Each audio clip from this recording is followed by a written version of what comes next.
שלום קרין, בוקר טוב. שלום, איך? בוקר. אני בסדר, מה שלומך?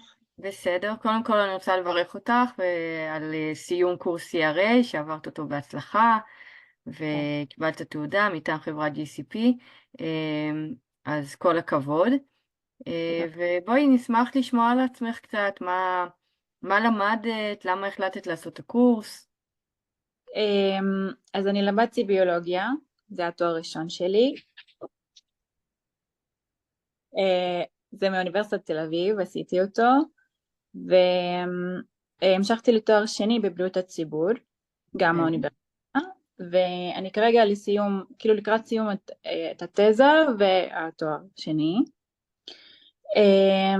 ככה במהלך התואר שני נחשפתי קצת לנושא של ניסויים קליניים, כי אני עדיין עובדת כעוזרת הוראה, אז עבדתי בקורס הזה ספציפית. מהמם. ככה נחשפתי לנושא, זה נראה לי מאוד מעניין ומגוון, והתחלתי לחפש איך אני יכולה לעבוד בזה, והגעתי אליכם בעצם. הבנתי. אוקיי, טוב, אני מניחה שאת לא הראשונה ולא האחרונה, כן? יש הרבה אנשים באמת בסיטואציה הזאת. אז עכשיו אחרי שעשית קורס, ככה, אני אשמח אם תשתפי אותנו קצת בחוויית הלימוד. קודם כל, נתחיל מהסוף. את מרגישה וחשה שהקורס נתן לך כלים יישומיים לעבוד, להתחיל לעבוד מחר בתחום? מאוד, אה, ממש אהבתי את הקורס, הוא היה מאוד רציני, וככה הוא לא הניח הנחות שאנחנו יודעים דברים, שזה ממש אהבתי, מקצועי מאוד, ובטח כאילו אני מרגישה שכאילו אני כן יכולה לעבוד עכשיו בתחום, כאילו זה ממש לימד אותי המון.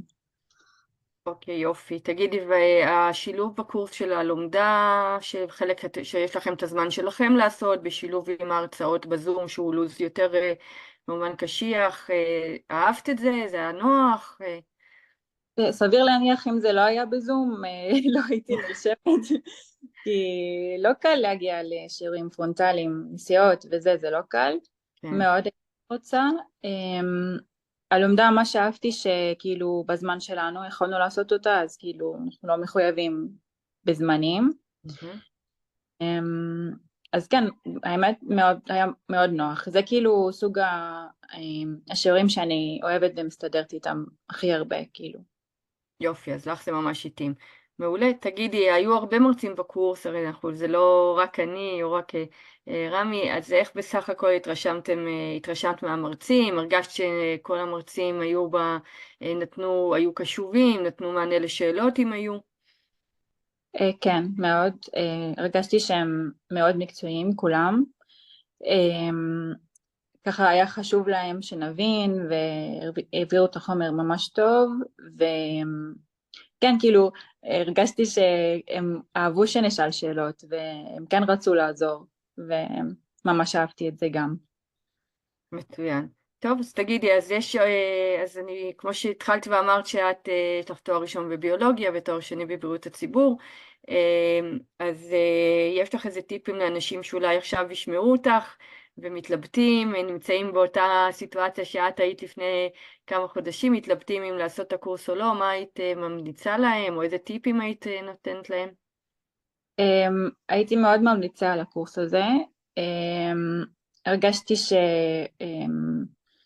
תרם לי מאוד, והם כאילו יוצאים מהקורס ממש עם ביטחון להתחיל גם לעבוד, וכאילו היה רקע תיאורטי, אבל גם לימדתם אותנו את התכלס, איך העבודה תיראה, שזה כאילו ממש יעזור להם. יופי, אני שמחה, קודם כל אני שמחה שזה בדיוק התחושה שיצאת ממנה, כי זה בדיוק הכוונות שלנו וזה המטרות שלנו. שאנחנו מצהירים עליהם בתחילת הקורס, וזה נחמד תמיד לשמוע מכם, הסטודנטים, שבאמת המטרות הושגו. ואני רוצה לאחל לך המון בהצלחה תודה רבה. בתחום, בקריירה, ושכמוני תפתחי קריירה מעשירה ומעניינת בתחום הזה. תודה רבה לך. בהצלחה, תודה רבה, תודה. בכיף. תודה, קרין.